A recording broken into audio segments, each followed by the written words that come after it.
సమాధులలో నిద్రించు అనేకులు మేలుకొనెదరు.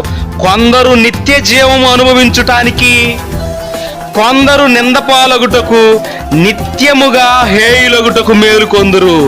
కొందరేమో నిత్య జీవాన్ని అనుభవించడానికి మేలుకొంటారట, కొందరేమో నిత్యముగా నింద పాలగటానికి, పాతాళానికి మేల్కొంటారట.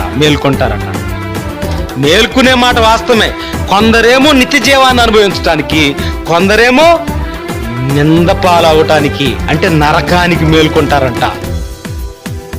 మనం మేల్కోవటం ఆలస్యం. అబ్బా ఎన్నాళ్ళ తర్వాత నేను నిద్రలేచాను అని చెప్పుకునే లోపల వేరైపోతారు, సపరేట్ అయిపోతారు.